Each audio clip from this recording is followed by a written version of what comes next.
I want to talk to you in this particular video about now that we have choices in terms of taking it in a testing center or taking it remotely, some of the things you need to think about if you are taking it in a testing center. I am creating this video after the COVID pandemic has started because obviously that has impacted many things, including taking a test in a testing center. At the time I'm doing this, we're about 6 months in since the exam started again. This is based on information of my students who have gone and taken it in the testing centers. And what we've found some of the obstacles are that you need to take into consideration. There is no right or wrong way, testing center versus remote. It's just what is going to work best for you. And this is stuff for you to think about.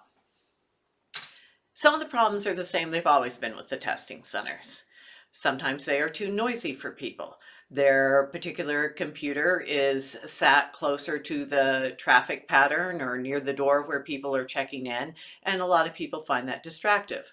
Or maybe they are sitting near a window and they can hear traffic or they can hear construction going on. There are noise canceling headphones, but these are not totally noise canceling.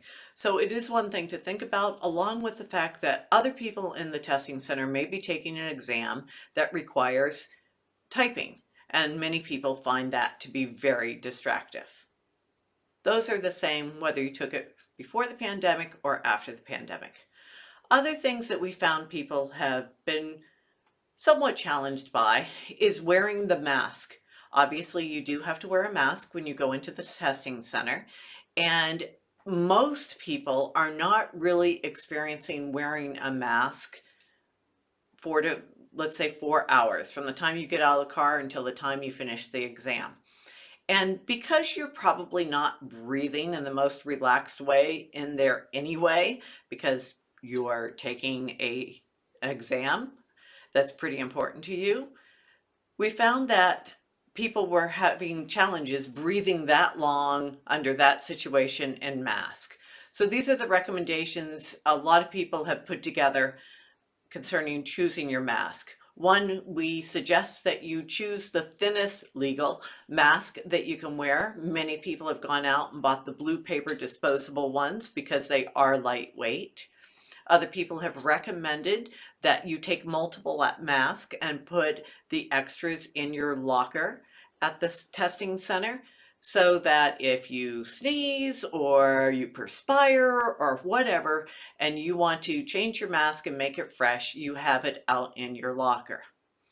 Also, people have chosen to put bottles of water and potentially even something like an energy bar in their locker, just in case they start feeling their energy really wane toward the end.